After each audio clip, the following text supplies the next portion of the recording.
Bonjour à tous. Bien, comme il a été dit, je suis responsable de l'Institut de formation doctorale à l'Université Pierre et Marie Curie et bientôt de l'Institut du Collège doctoral de Sorbonne Université, dont vous avez les différents logos au bas transparents. Donc mon exposé va être en 3 parties.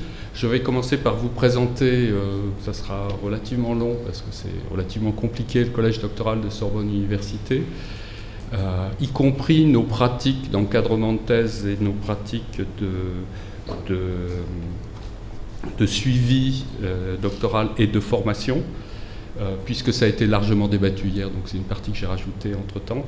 Je passerai aux co-tutelles, les bonnes pratiques de co-tutelle. Je vous dis tout de suite, nous avons très peu de co-tutelle avec l'Espagne, pour les raisons qui ont été dites, donc je reviendrai dessus.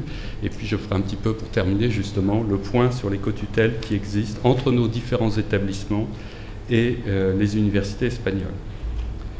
Donc Sorbonne Université, c'est aujourd'hui c'est la réunion de 3 universités qui sont majeures dans leur domaine sur Paris et le Muséum d'histoire naturelle. Donc c'est 65 000 étudiants aujourd'hui, 7 000 doctorants, les chiffres oscillent entre 7 000 et 7 500, donc 1/10 des doctorants français. 5 000 chercheurs et enseignants-chercheurs, 32 écoles doctorales. Alors je compte toutes les écoles doctorales, puisque les écoles doctorales à Paris, vu le nombre d'établissements d'enseignement supérieur, sont toutes coaccréditées entre les différents établissements. Donc dans ces 32, il y en a où nous ne sommes pas établissement principal. C'est 1230 doctorats par an, donc docteurs, c'est-à-dire là encore 1/10 des docteurs français tout confondu. Alors nous avons aussi 3 catégories de doctorants, je le rappelle un petit peu. Formation initiale, c'est ceux qui ont en général des contrats doctoraux, pas tous, c'est un petit peu, il y a plusieurs solutions. En formation continue, donc pour mémoire, les enseignants, en particulier dans les disciplines littéraires, beaucoup d'enseignants, les praticiens hospitaliers dans les disciplines de sciences de la vie, quelques ingénieurs. Nous montons des programmes spécifiques avec les grandes entreprises parce qu'une spécificité française, c'est que dans les grandes entreprises, on recrute des ingénieurs et non pas des docteurs, ce qui pose des problèmes à l'international. Ils ne sont pas reconnus, on ne veut pas leur parler pratiquement, c'est ça, surtout dans les pays d'Extrême-Orient. Et enfin, nous avons une dernière catégorie, l'épanouissement personnel pour des retraités. Pour vous donner un exemple, dans mon école doctorale, j'ai inscrit il y a quelques années l'ancien directeur de la recherche de la SNCF qui, étant à la retraite, s'ennuyait et voulait faire un doctorat. Donc je passe en revue les différentes universités. L'université Panthéon-Assas, c'est une université de droit et sciences économiques, c'est vrai que je ne l'ai pas marqué. Il y a donc 5 écoles doctorales et la spécificité de ces universités par rapport à nos universités scientifiques, c'est que les écoles doctorales gèrent les centres de recherche. Donc chaque école doctorale a un certain nombre de centres de recherche qui lui est associé, alors que dans les disciplines scientifiques, c'est beaucoup plus compliqué. Donc il y a 270 enseignants-chercheurs, 1100 doctorants, 130 thèses soutenues, et ils n'ont pas encore de structuration en collège, donc ça va être l'un des points chauds des années à venir, c'est d'intégrer les écoles doctorales de Panthéon-Assas au collège universitaire de Sorbonne. L'université Paris-Sorbonne, elle, a 3 grands domaines qui sont les lettres et sciences humaines, les langues et civilisations, et l'application de l'informatique aux sciences humaines. Donc c'est 7 écoles doctorales, dont l'une qui est en co-tutelle avec d'autres universités. Et puis là, par contre, un collège doctoral qui s'appelle chez eux la Maison de la Recherche, et dont le rôle est d'approfondir les approches transdisciplinaires et de relier entre elles les unités de recherche des différentes ED. La particularité des sciences humaines en France en particulier, c'est que chaque chercheur est indépendant et travaille finalement chez lui. Lui offrir un bureau à l'université, quelque chose auquel il ne pense pas et qu'il n'utilise pas. Donc, très différent des disciplines de sciences fondamentales. Quelques chiffres à Paris-Sorbonne, qui est l'université, la principale université, plutôt l'université dominante en sciences humaines en France. C'est 750 enseignants-chercheurs, 230 professeurs, 2300 doctorants et 300 thèses par an. Donc si vous faites le calcul, vous verrez que les thèses durent beaucoup plus de 3 ans, pour une raison simple, c'est que souvent ce sont des gens qui sont des enseignants et font une thèse à côté de leur activité professionnelle. Le Muséum national d'histoire naturelle est beaucoup plus petit. C'est une école doctorale liée aux sciences de la nature et de l'homme, en particulier à la paléontologie. C'est 160 doctorants, 40 thèses par an. Je n'ai pas le nombre d'enseignants-chercheurs au muséum, mais ils sont tous partie des laboratoires qui sont communs avec l'université Pierre-Marie Curie. Donc l'intrication entre le Muséum national d'histoire naturelle et l'université Pierre-Marie Curie est forte et je dirais naturelle. J'en arrive donc à l'université Pierre-Marie Curie, qui est mon université, donc principalement université en sciences et médecine, qui est divisée en 4 pôles, dont on parlera un petit peu plus tard. Donc c'est 16 écoles doctorales en sceau propre, c'est-à-dire dont l'université Pierre-Marie Curie assure la gestion, plus 3 écoles doctorales qui sont gérées par d'autres établissements parisiens. Donc la particularité de la recherche doctorale à l'université Pierre-Marie Curie, c'est une structuration forte au sein de l'Institut de formation doctorale qui a entre autres un département formation et carrière qui va donc gérer toutes les formations, on va revenir dessus, et sa scolarité propre, c'est-à-dire la scolarité des doctorants est gérée directement. Nous inscrivons les doctorants et nous leur délivrons leur diplôme. Et la particularité dont je parlais tout à l'heure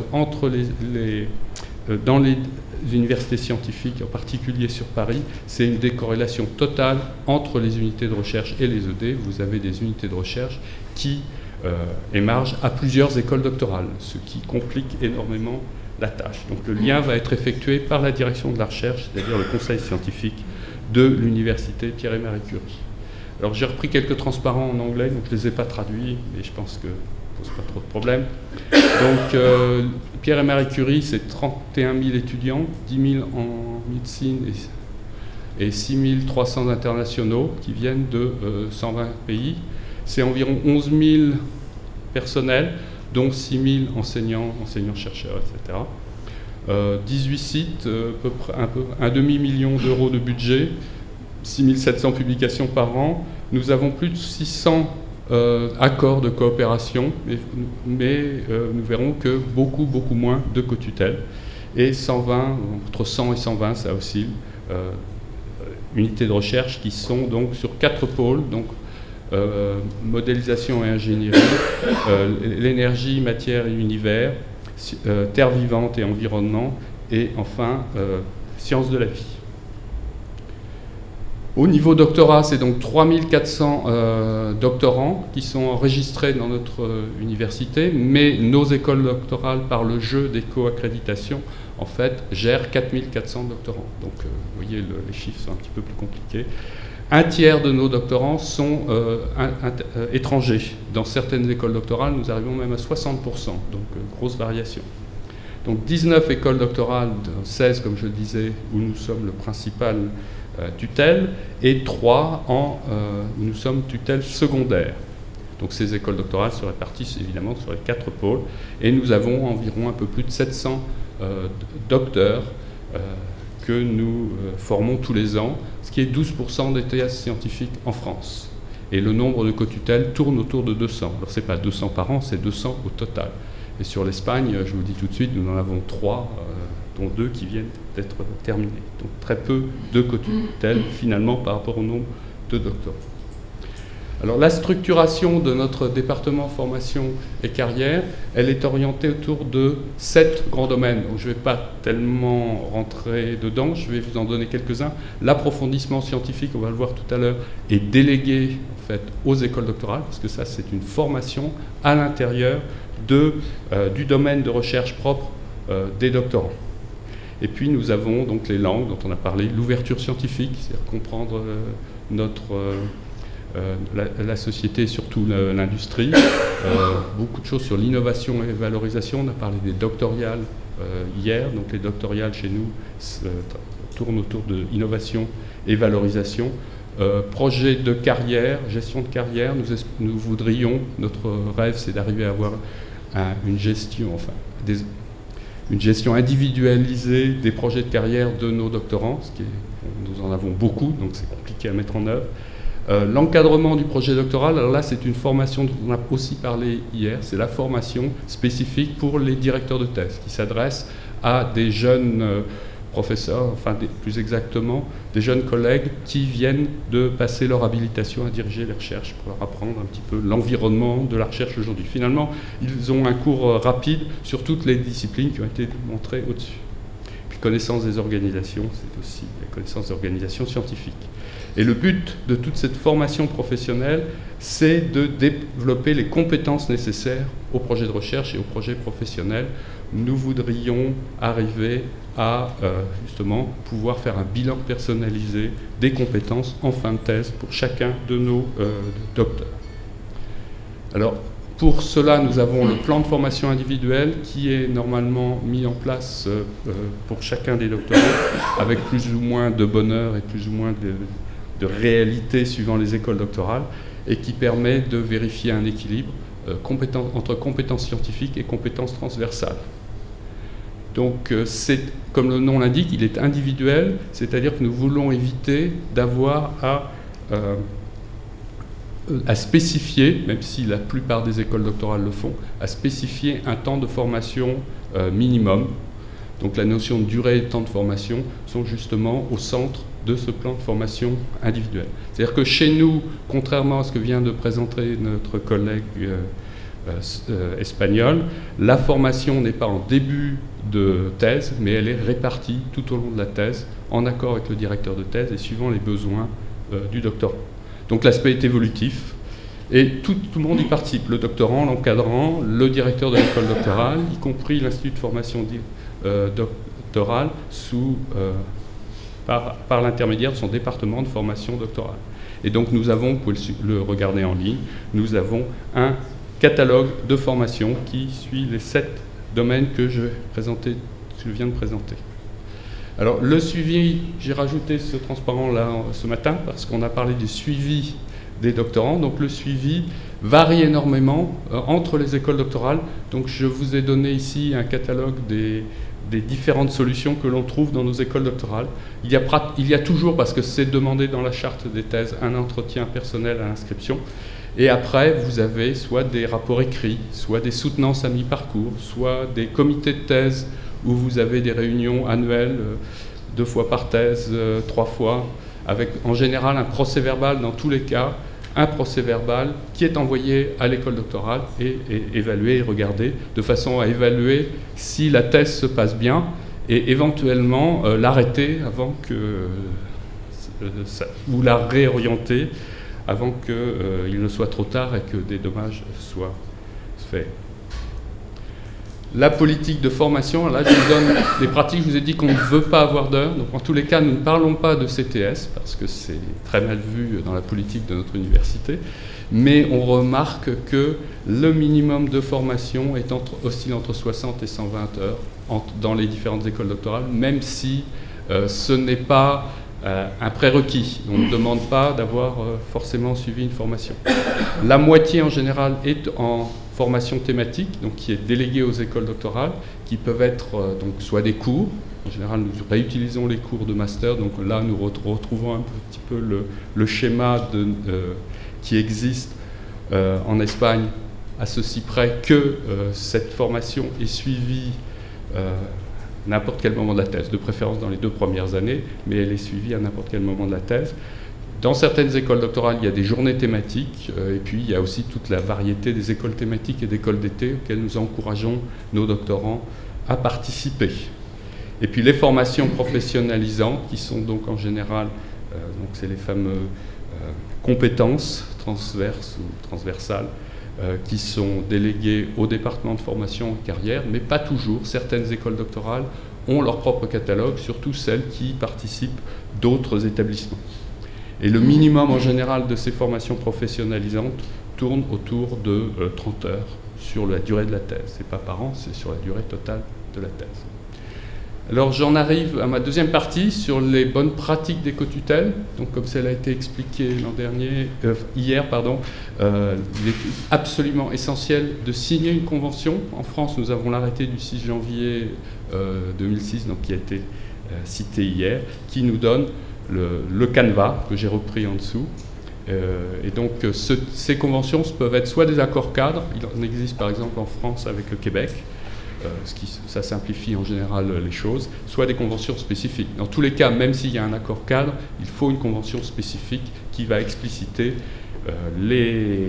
l'accord cadre dans le cas particulier du doctorat.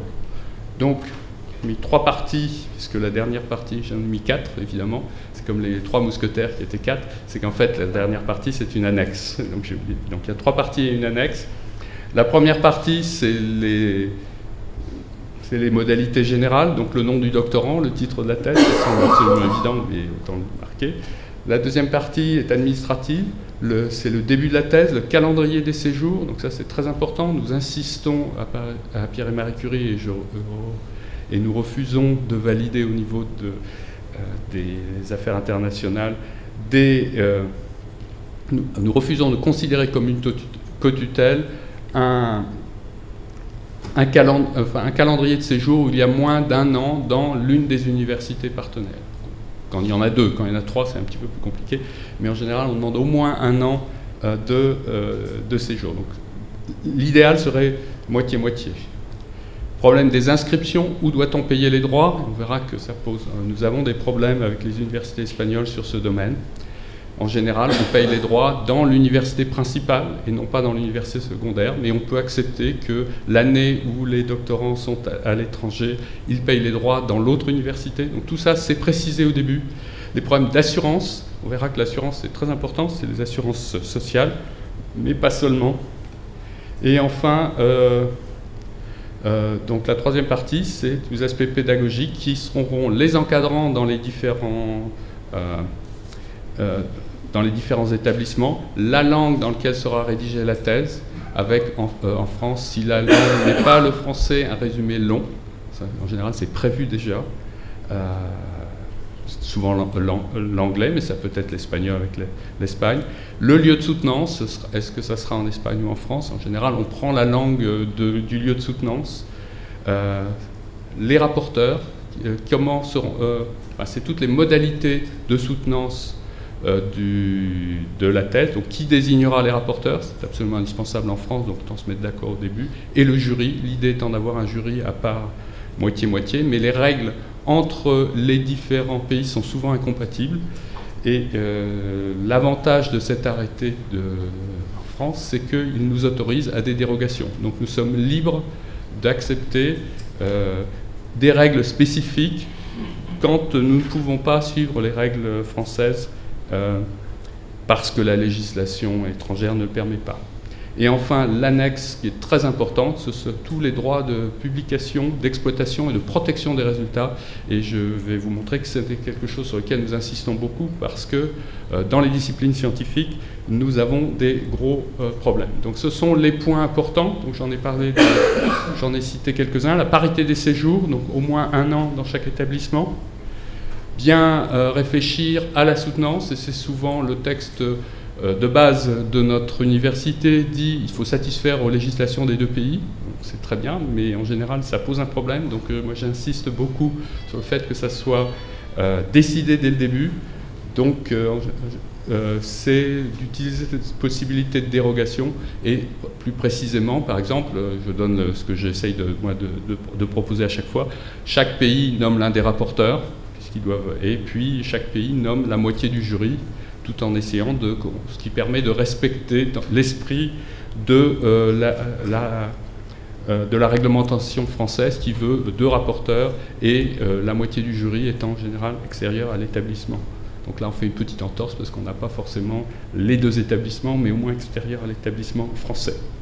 Alors les aspects légaux sont importants, c'est la couverture sociale et le salaire, donc c'est prévu dans la charte du chercheur européenne, disant que les doctorants doivent avoir une couverture sociale normale pour le pays, ce qui n'empêche pas les programmes européens eux-mêmes y déroger. Par exemple, les programmes Marie Curie Action 2 ne nous permet absolument pas de donner des contrats doctoraux, donc ce sont ce que nous appelons en France des libéralités, C'est-à-dire finalement, ce que je marque en dessous, s'il n'y a pas de couverture sociale, un vrai salaire, c'est du travail au noir. Et le travail au noir en France pose des gros problèmes, en particulier sur la propriété intellectuelle qui appartient à ce moment-là aux doctorants. Et donc vous ne pouvez plus... donc c'est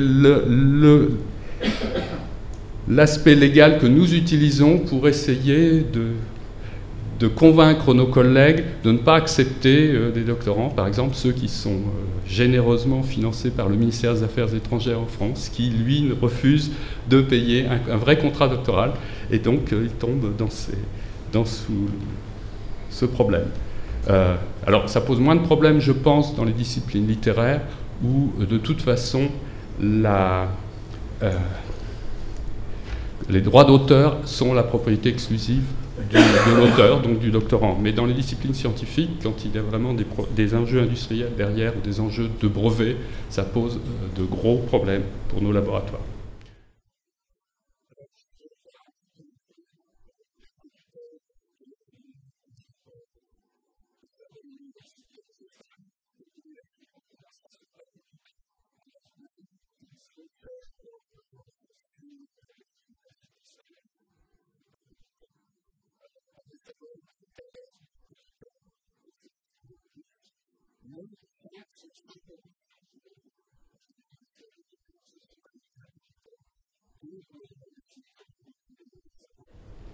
À l'UPMC, vous voyez, nous en avons trois. Enfin, nous en avons eu trois, dont deux sont terminées et une est non signée. Et donc elle a été abandonnée. On m'a dit que la troisième année, on l'avait abandonnée parce qu'on n'avait pas réussi à obtenir la signature. Et le muséum, c'est la même chose. Donc vous voyez, le muséum qui est quand même beaucoup plus petit que l'université Pierre et Marie Curie a autant de facultés. Elle aussi, deux terminées et une non signée, mais pour laquelle ils n'ont pas encore abandonné tout espoir. Les problèmes rencontrés, alors ça je le dois surtout à l'université Paris 4 qui a un peu plus d'expérience. Donc c'est les interlocuteurs administratifs qui sont difficilement identifiables. Donc j'ai profité hier des entretiens qui nous étaient proposés pour aller voir les différentes universités avec lesquelles nous avons des problèmes. Donc j'espère que ça va nous permettre de résoudre ces 5 cas qui sont non signés, enfin ces 7 cas qui sont non signés. La langue de négociation, qui est souvent l'espagnol ou le catalan, ce qui pose quand même des problèmes, même si c'est proche du français, ça n'est pas du français, donc les problèmes d'interprétation. Nous aimerions que ça soit l'anglais, qui est quand même la lingua franca de la recherche internationale. Souvent, les co-tutelles de thèse ne sont pas reconnues par l'université, donc ça se traduit souvent par des doubles droits de scolarité, même si les droits ont déjà été acquis en France. Donc ça, c'est quelque chose qu'il faut absolument régler. Et puis, la deuxième difficulté rencontrée par l'université Paris-Sorbonne, c'est l'organisation de la soutenance et la différence entre la réglementation française. Ce n'est pas la réglementation. Les co-tuteurs ou les co-directeurs de thèse siègent au jury en France. En général, ce qui n'est pas toujours vrai, à l'université Pierre et Marie Curie, on recommande qu'ils ne siègent pas, par exemple. Ça n'est pas obligatoire en France. Et en Espagne, les co-directeurs de thèse sont exclus du jury. Donc ça pose... le résultat, c'est que comme la pratique de Paris-Sorbonne est d'avoir les directeurs de thèse au jury, eh bien ça entraîne des frais supplémentaires. C'est à la charge de Paris-Sorbonne de payer les frais de mission des directeurs de thèse. Et puis surtout, la répartition des frais d'organisation n'est pas toujours respectée, même si une convention a été signée. Donc le point principal, c'est quand même le respect des conventions. Donc j'en arrive à la conclusion. Il est absolument nécessaire d'améliorer la situation, donc avec les points que je viens de nommer. Donc augmenter le nombre de co-tutelles avec l'Espagne, je pense que c'est quelque chose que toutes les universités de Sorbonne Université sur lesquelles sont toutes d'accord, parce que l'Espagne reste un des partenaires privilégiés, même si je n'ai pas le nombre d'accords signés par l'université Pierre et Marie Curie, c'est quand même l'un des principaux partenaires européens de l'université Pierre et Marie Curie. L'une des solutions serait, comme il a été dit tout à l'heure, les programmes doctoraux internationaux qui posent d'autres problèmes, mais qui permettent, à partir du moment où ils engagent une école doctorale précise à l'intérieur de Sorbonne Université, permettent à cette école doctorale, par exemple, la question qui a été soulevée, qui était ajouter des financements autres que ceux de l'Europe, eh bien, ça se règle directement à l'intérieur de l'école doctorale qui, elle, gère sa politique. Et si un programme doctoral international est une priorité de cette école doctorale, il est naturel qu'elle y attribue des contrats doctoraux à ce programme. Nous n'aimons pas beaucoup à l'Université Pierre et Marie Curie les programmes qui sont signés au niveau de la présidence parce que, eh bien, ça oblige à dériver des contrats doctoraux directement au niveau de la présidence, et donc les collègues des différentes écoles doctorales protestent en disant oui, mais on a déjà pas beaucoup de contrats, vous nous en retirez. Troisième point, enfin le deuxième point pour améliorer la situation, c'est la souplesse de nos partenaires espagnols. Donc je pense que c'est ce qui est ressorti des discussions, des présentations. La réglementation française permet cette souplesse puisque nous avons le droit de déroger à nos réglementations nationales. Donc je dirais la balle est dans le camp de nos collègues espagnols puisque nous pouvons presque accepter une bonne partie de ce qu'ils nous demandent en respectant quand même certains principes. Mais je dirais que c'est à eux de faire aujourd'hui les pas. Et enfin, mon opinion personnelle, c'est que toute cotutelle et tous ces accords passent par des partenariats entre personnes. Et je reprends une phrase que j'ai entendue dans une conférence internationale sur les cotutelles qui était entre les pays du Sud, vous voyez, c'était pas l'Europe, c'est que la bonne façon, c'est la phrase anglaise, c'est bottom initiated, top facilitated. S'il n'y a pas deux personnes qui au début ont envie de travailler ensemble, on n'y arrivera pas et tous les accords au niveau des universités ne fonctionneront pas. Donc c'est à chacun de nos collègues de trouver des partenaires entre France et Espagne, et après les universités pourront mettre des accords entre les deux.